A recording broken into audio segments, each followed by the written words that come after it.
Hi there, this is Josh from Literary Gladiators, and today I'm here with a book review. The book that I am going to be reviewing is a book by Dean Koontz that caught my attention, and that is Your Heart Belongs to Me. And just the nature of this book pertaining to heart problems, heart surgery, heart transplants, something that makes me feel very uneasy. The idea of uh, tearing apart the chest in a surgical kind of way and operating on the heart. Just that image, the open heart image, it just gives me the skeeves. And when I'm eating a sandwich stuffed with cold cuts or a pint of ice cream or whatnot, it makes me feel even more uneasy. And when I had that sandwich or ice cream, I didn't want to pick this book up because just the imagery, the having to take a biopsy of a piece of Ryan Perry's heart in order to take tests on it. That just, I let's just say I don't want to be in that position. So it's cardiovascular activity and heart healthy food for me.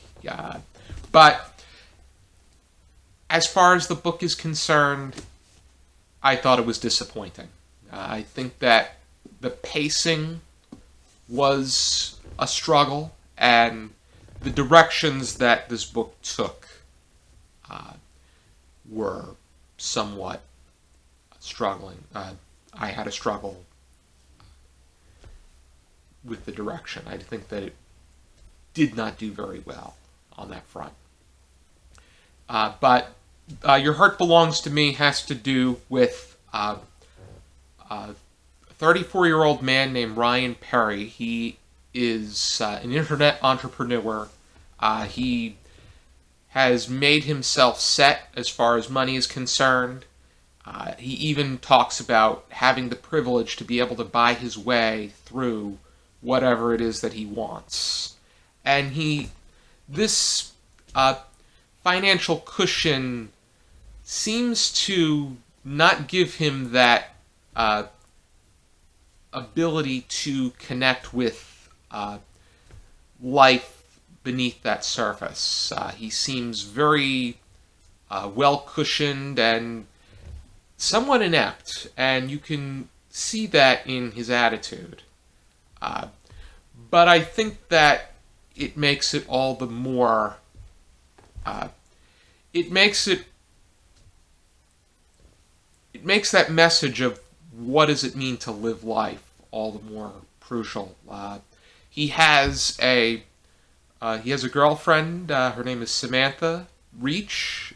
She goes by Sam, and they came across one another because Sam is a writer. She's working on a book.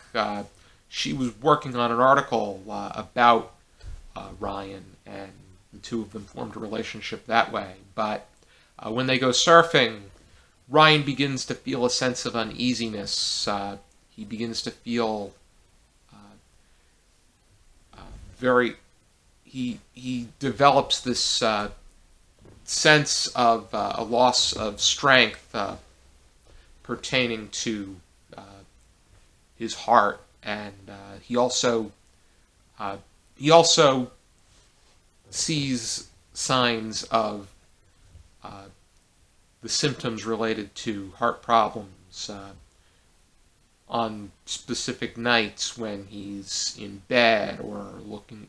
He ends up on the floor sometimes. He has trouble just reaching his nightstand from his bed, and this brings him to the point that he needs to seek medical advice. And after the myocardial biopsy and different tests, he is diagnosed with cardiomyopathy, which is he he's given 1 year to live unless he gets a heart transplant, which he does. It says it right on the back of the book. But we revisit him a year later, and at this point, the transplant's been a success, but he begins to receive these suspicious gifts. And then he comes across this suspicious woman who allegedly had something to do with the transplant, and she wants his heart back because of this whole thing pertaining to the eerie idea of where did this heart really come from, and is there more to this donor than what meets the eye. The issues that I had with this book, as I said earlier, primarily pertain to pacing and direction.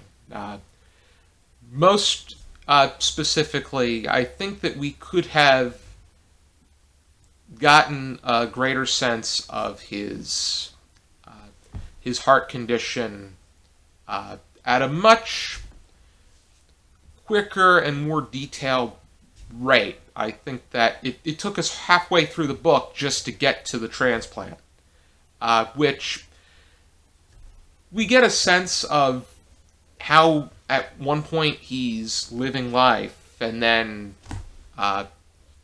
it comes to this moment. But I personally feel that there's more to when he realizes he has these heart problems.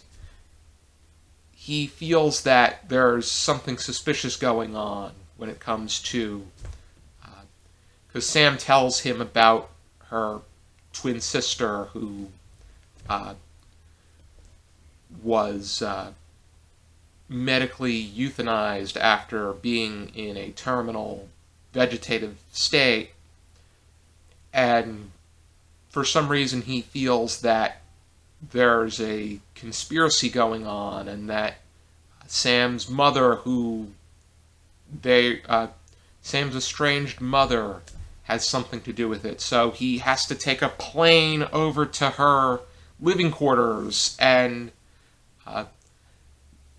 spy in her house, spy where she's living, and go through her stuff, which it goes to show that it's trying to add on to his sense of paranoia and how he has the resources that he can do these things, but I felt it didn't do anything, and it didn't really, I felt it didn't make sense in my mind. That's not the direction this book should have went. He also set up a lot of suspicious situations that never really went anywhere. There were a lot of inconsistencies with who was talking to who, and who really was in touch with who, and who liked and disliked who. In my mind, Ryan had that. Ryan was the kind of person that we were figuring he's made himself well-to-do, but is he really living life? And all the other characters pretty much were there to supplement him as a character. Sam was somewhat, she had a little bit of depth to her, but there was a sense of, there was still a sense of sketchiness in my mind. I think that the fact that she was very good at reading him was an interesting trait. But I think that I thought it was interesting to see where Koontz tried to incorporate Edgar Allan Poe's poetry. And then there were other particular details, but I think that there were areas such as the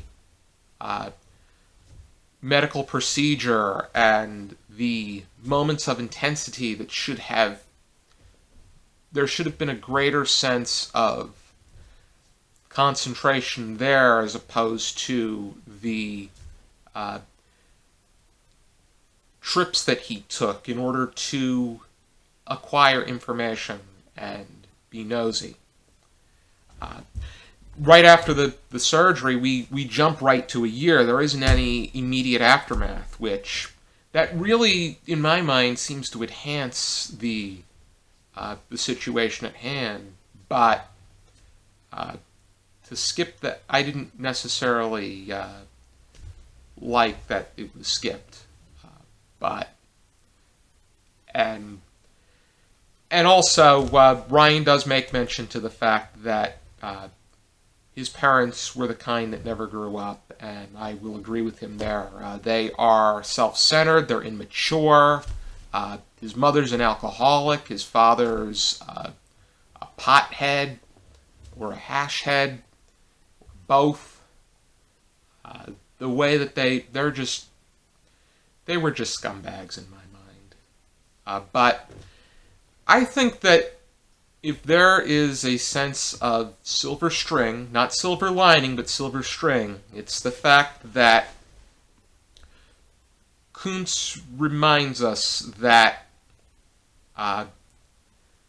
there is so much more to living life than what Ryan was living and what he was demonstrating, and that life can be taken away from you at any point, and it doesn't necessarily matter if you're good or if you're bad. There's people that never seek that epiphany and never have the opportunity to change their ways or are put on a spot where they have to do so. And Ryan is placed in that position where he is placed on the spot and has to deal with altering situations. And even though he may be surrounded by people that were more to blame or more so deserve to be in a situation where they have to act or something's going to happen. But it's that sense of, on one hand, one can say a sense of naturalism, but on the other hand, it's that sense of God testing us. And I think that Dean Koontz is very much about the latter, because he's known for instilling that sense of Christian morals into his works. Your Heart Belongs to Me, I gave it 2 out of 5, because I think it had the ability to be so much more, but ultimately it was disappointing. Thank you for tuning into this video. I hope you check out some more videos from our channel. And for now, and as always, I encourage you to keep reading.